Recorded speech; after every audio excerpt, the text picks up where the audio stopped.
Eh bien, bonjour à tous. Bonjour particulièrement aujourd'hui à toutes les mamans. Bienvenue à ce culte découverte, culte que nous avons dû arrêter à cause de la situation sanitaire et que nous sommes heureux de reprendre. Je suis heureux de partager la Bible avec vous. J'ai donné un titre à cette méditation. Et le titre, c'est « Histoire d'eau » avec un point d'interrogation, volontairement.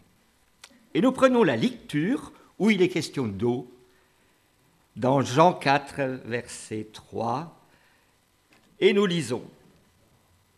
Jésus quitte la Judée et il retourne en Galilée. Pour cela, il doit traverser la Samarie. Il arrive près d'une ville de Samarie appelée Sychar. Elle est près du champ que Jacob a donné à son fils Joseph. Et à cet endroit, il y a le puits de Jacob. Jésus est fatigué par le voyage et il s'assit au bord du puits. Il est à peu près midi. Ses disciples sont allés à la ville pour acheter à manger. Une femme de Samarie vient chercher de l'eau. Jésus lui dit « Donne-moi à boire ». La femme samaritaine dit à Jésus « Comment ? Toi, un juif, tu me demandes à boire à moi, une samaritaine ?» En effet, les juifs n'ont pas de contact avec les samaritains. Jésus lui répond « Tu ne connais pas le don de Dieu. Tu ne connais pas celui qui te dit « Donne-moi à boire ». Sinon, c'est toi qui demanderais à boire et je te donnerai une eau pleine de vie. La femme lui dit, mais Seigneur, tu n'as rien pour puiser et le puits est profond. Cette eau pleine de vie, où peux-tu la prendre ? Toi, est-ce que tu es plus grand que Jacob, notre ancêtre ? C'est lui qui nous a donné ce puits et lui-même, avec ses fils et ses bêtes, a bu l'eau de ce puits. Jésus lui répondit, « Si quelqu'un boit de cette eau, il aura encore soif. Mais s'il boit l'eau que je lui donnerai, il n'aura plus jamais soif. Au contraire, l'eau que je lui donnerai deviendra en lui une source, et cette source donne la vie avec Dieu pour toujours. » La femme lui dit, « Seigneur, donne-moi cette eau, alors je n'aurai plus soif et je n'aurai plus besoin de venir puiser ici. » Jésus lui dit, va appeler ton mari et reviens. La femme lui répondit, je n'ai pas de mari. Jésus lui dit, tu as raison de dire, je n'ai pas de mari. En effet, tu en as eu 5. Et l'homme que tu as maintenant, ce n'est pas ton mari. Tu as dit la vérité. Alors la femme lui dit, Seigneur, tu es un prophète, je le vois. Nos ancêtres samaritains ont adoré Dieu sur cette montagne. Et vous, les Juifs, vous dites, le lieu où il faut adorer, c'est Jérusalem. Jésus lui répondit, crois-moi, le moment arrive où vous n'irez plus ni sur cette montagne, ni à Jérusalem pour adorer le Père. Vous, les Samaritains, vous adorez ce que vous ne connaissez pas. Nous, les Juifs, nous adorons ce que nous connaissons.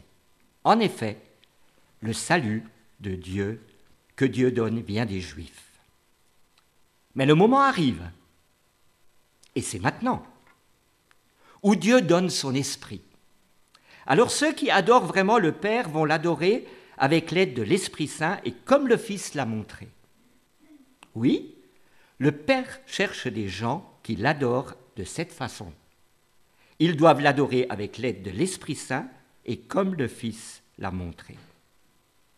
La femme dit à Jésus, « Je sais que le Messie va venir, celui qu'on appelle Christ. Quand il viendra, il nous expliquera tout. » Jésus lui répondit, « Le Christ, c'est moi qui te parle.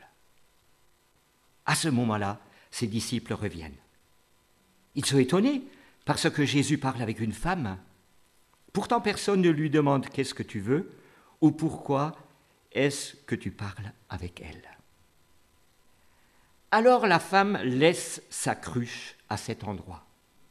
Elle part à la ville et elle dit aux gens « Venez voir, j'ai rencontré un homme qui m'a dit tout ce que j'ai fait, c'est peut-être le Messie. » Les gens sortent de la ville et ils viennent voir Jésus. Beaucoup de Samaritains de la ville de Sychar se mettent à croire en Jésus à cause de la parole de la femme. En effet, elle leur a affirmé « Cet homme m'a dit tout ce que j'ai fait. » Quand les gens arrivent auprès de Jésus, ils lui demandent « Reste avec nous !» Et pendant 2 jours, Jésus reste là. Alors les Samaritains sont encore plus nombreux à croire en lui, parce que c'est lui-même qui leur parle.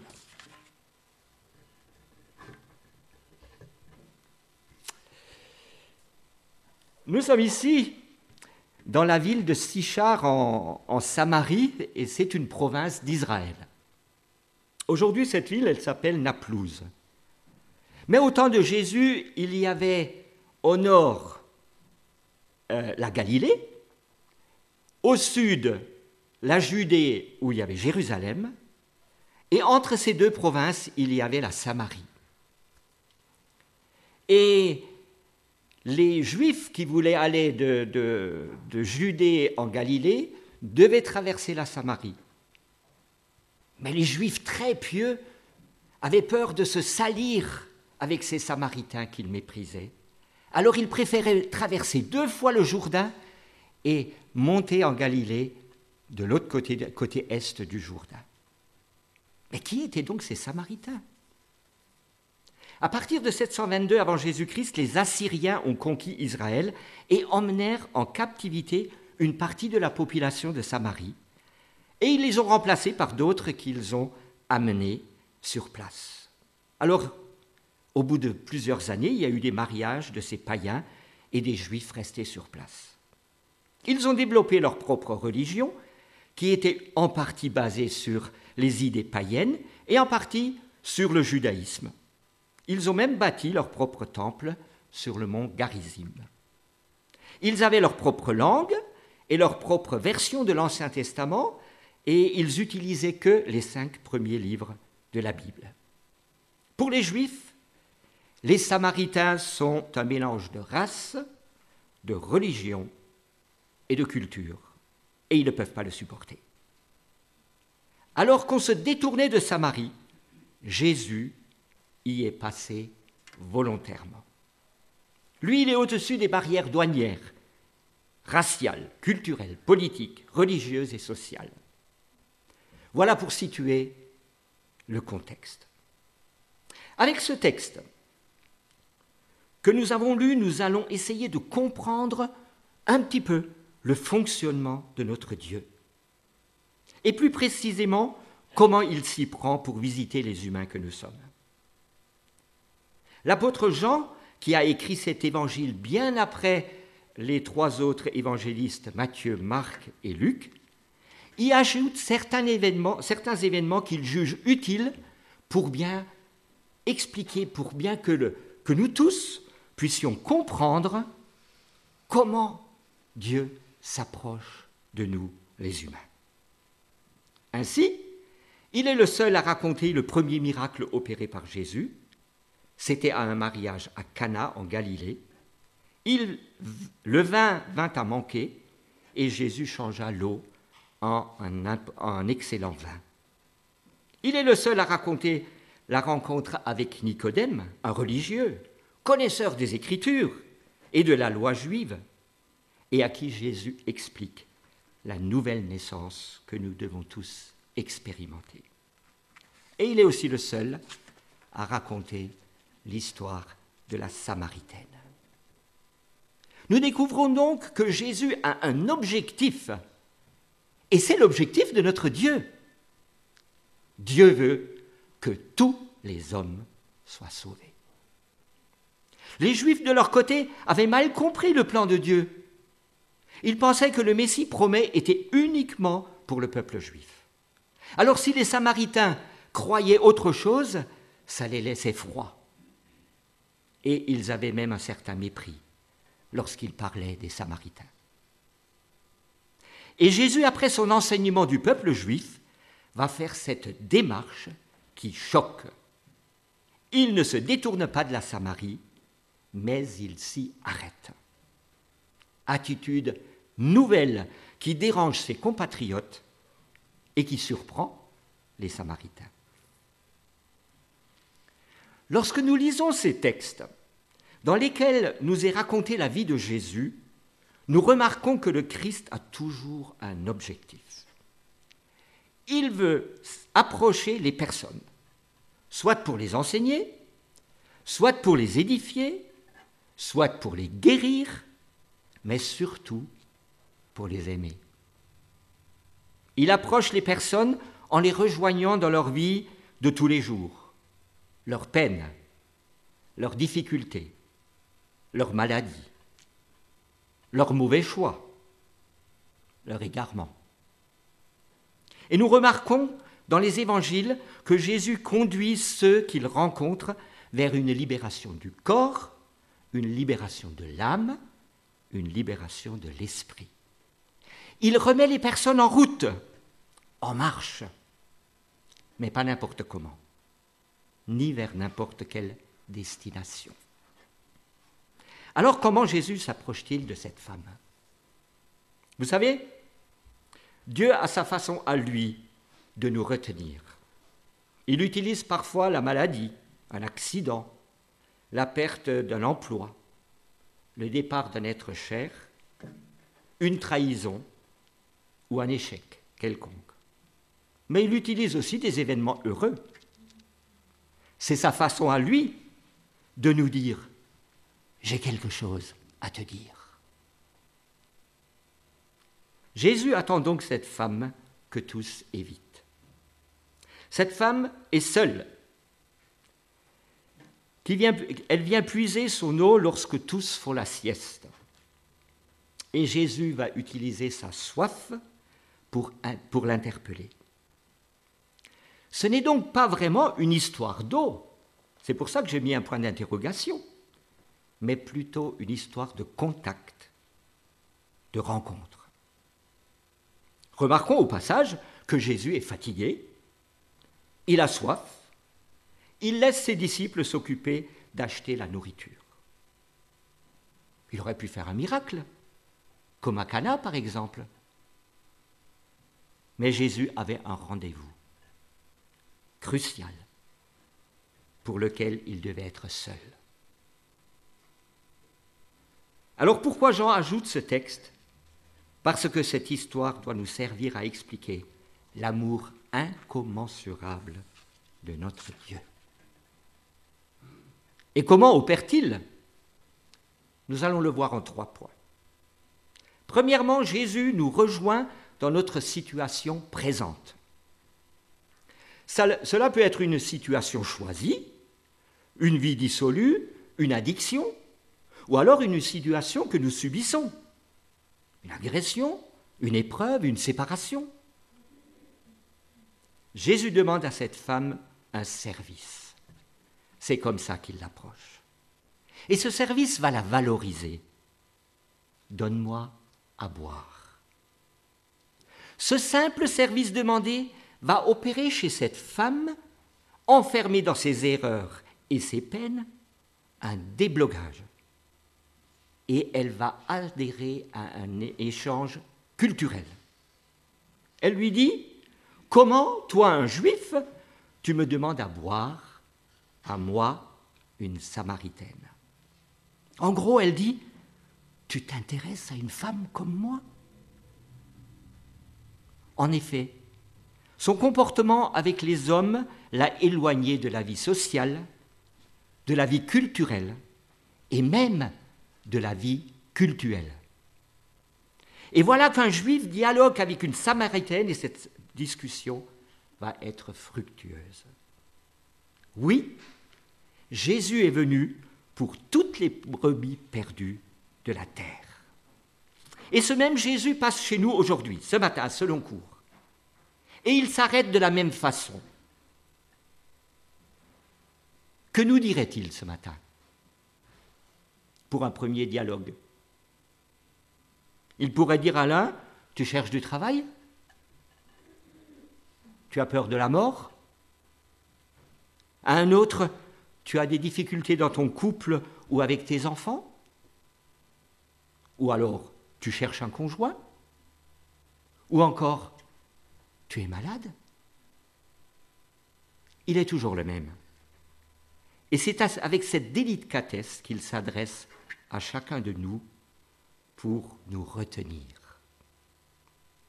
Chers amis, ta situation actuelle intéresse Jésus. Deuxièmement, Jésus nous laisse exprimer nos besoins.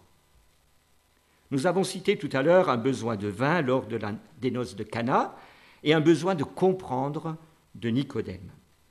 Et les évangiles nous rapportent tant de besoins exprimés, tel un aveugle qui a besoin de recouvrir la vue, un paralytique qui a besoin de retrouver l'usage de ses jambes, un lépreux qui a besoin d'être guéri, une veuve qui a besoin d'être consolée. La Samaritaine a plusieurs besoins. Elle exprime son besoin d'eau que seul Jésus peut lui donner pour ne plus venir puiser. Elle exprime son besoin de savoir plus sur la façon d'adorer Dieu. Et elle exprime son besoin de savoir plus sur le Messie qui doit venir. Je sais, dit-elle, que le Messie va venir. Elle n'est pas un culte. Celui qu'on appelle le Christ. Et elle a même la foi. Quand il viendra, il nous expliquera tout. Et Jésus va répondre à tous ses besoins, mais en inversant l'ordre. Pour adorer, elle n'aura plus besoin d'aller à Jérusalem ou sur le mont Garizim. Désormais, elle pourra adorer grâce à l'Esprit Saint qu'elle va recevoir. Et elle pourra le faire dans sa chambre, ou alors avec les autres disciples qu'elle va rencontrer. Alors ceux qui adorent, dit Jésus, vraiment le Père, vont l'adorer avec l'aide de l'Esprit Saint. Pour recevoir l'eau de Jésus, ça se complique. Jésus veut lui donner cette eau en famille. Et il lui dit, va appeler ton mari et reviens. Qui d'entre nous serait resté après une telle vérité révélée? Mais cette femme est restée près de Jésus après cette demande. Elle a eu une totale confiance en lui. La glace s'était brisée, le courant passe, grâce à l'attitude de Jésus. Et cette question va lui donner l'occasion de faire sa véritable demande. La guérison de sa frustration et de son besoin de plaire. Parce que jusqu'à là, elle s'est cachée derrière le seul besoin qu'elle osait exprimer, à savoir le besoin d'eau. Et sa réponse franche révèle son identité. Je n'ai pas de mari. Avec ça, elle a tout dit. Soudainement, devant Jésus, elle n'a plus besoin de se cacher ou trouver des excuses pour justifier sa vie. Car lorsque Jésus nous visite, il nous visite avec l'amour de Dieu et ça change tout. Alors la femme laisse sa cruche à cet endroit, nous dit le texte. Elle part à la ville et elle dit aux gens, venez voir, j'ai rencontré un homme qui m'a dit tout ce que j'ai fait. C'est peut-être le Messie. Il y a là une guérison qui s'est opérée. Elle laisse sa cruche. Ce geste exprime un changement de vie. Elle laisse aux pieds de Jésus sa vie ratée de femme, sa croyance incertaine et son ancienne façon d'adorer. C'est formidable. Une transformation réalisée par une rencontre. Et quelle rencontre! Et encore, pour recevoir des explications sur le Messie qui doit venir, elle ne s'attend pas à la réponse que Jésus va lui faire. Jésus va lui faire un super cadeau.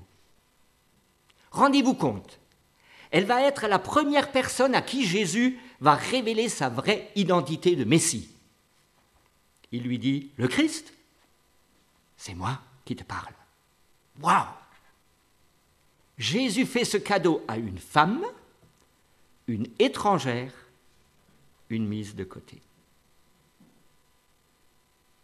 Troisième point, Jésus nous montre le seul chemin à suivre.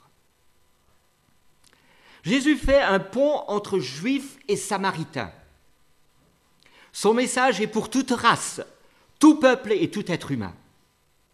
Il nous dit par là que nous devons nous aimer les uns les autres. Jésus fait encore un pont entre la vie ratée de cette femme et ce qu'elle va devenir. La Bible appelle Jésus réparateur de brèches, consolateur des affligés, restaurateur des vies brisées. Et enfin, Jésus veut faire un pont entre Dieu le Père et nous, les humains. Les évangiles et le livre des Actes des Apôtres sont pleins d'exemples de personnes qui ont trouvé ou retrouvé une relation avec Dieu grâce à Jésus. Il y a des femmes, Marie, Marthe, Marie-Madeleine, Lydie, marchande de pourpre, des Juifs, Pierre, Jacques, Jean, Paul, Timothée, des religieux, nous avons cité Nicodème tout à l'heure, le chef de la synagogue de Capernaum, et encore un brigand, un soldat romain, une femme adultère. Tous ont droit à la rencontre avec Jésus et être restaurés par lui.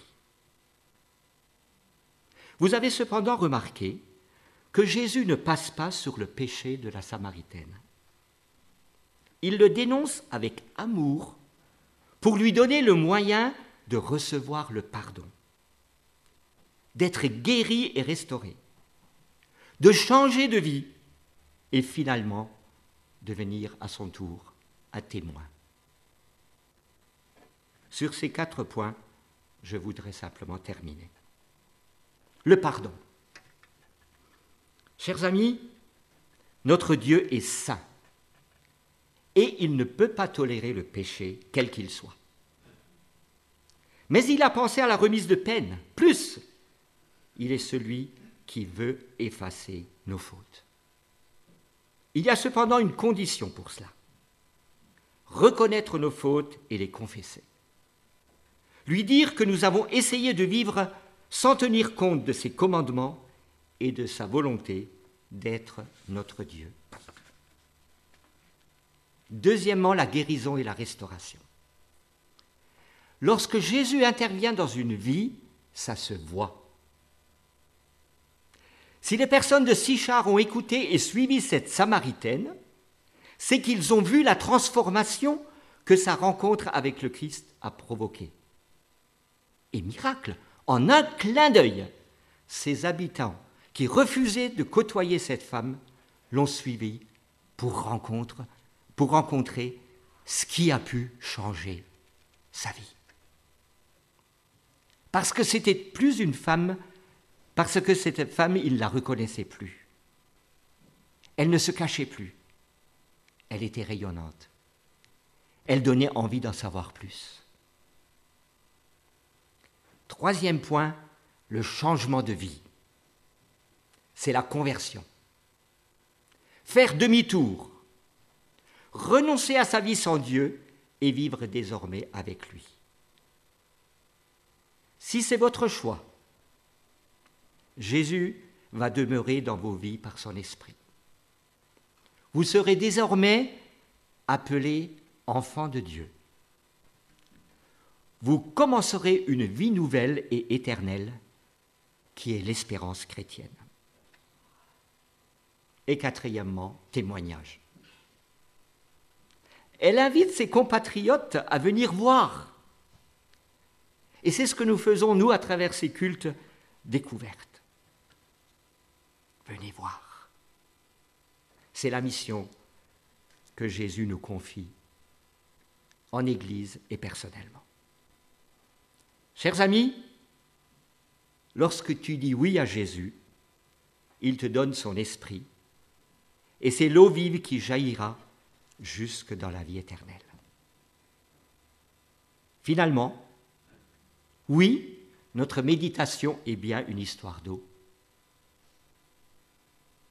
Les paroles de Jésus sont celles-là, car l'eau que je lui donnerai deviendra en lui une source, et cette source donne la vie avec Dieu pour toujours. Qu'importe ce qu'a été votre vie, réussie en partie ou ratée en partie, je vous invite à faire comme la Samaritaine, comme les gens de Sichar, comme Quentin. Venez à Jésus, venez et recevez la parole de Dieu, car il est écrit dans la Bible, « Voyez et goûtez combien le Seigneur est bon. » Dans le dernier livre de la Bible, il est écrit « Voici, je me tiens à la porte et je frappe. Si quelqu'un entend ma voix et ouvre la porte, j'entrerai chez lui. » C'est-à-dire, il faut le laisser entrer et lui dire dans une prière toute simple, « Seigneur, entre dans ma vie. » Et avec ça, nous confessons que nous avons passé à côté de l'essentiel, que nous avons besoin du pardon et besoin de recevoir Jésus au milieu de nous. Et le Christ, en réponse à cette prière, entrera chez vous avec tout ce qu'il est, avec ses perfections, avec son pardon, avec la vie éternelle. Alors, ce matin, je voudrais simplement vous inviter à courber la tête et à prier. Peut-être que quelqu'un a entendu comme Quentin la voix de Dieu, celui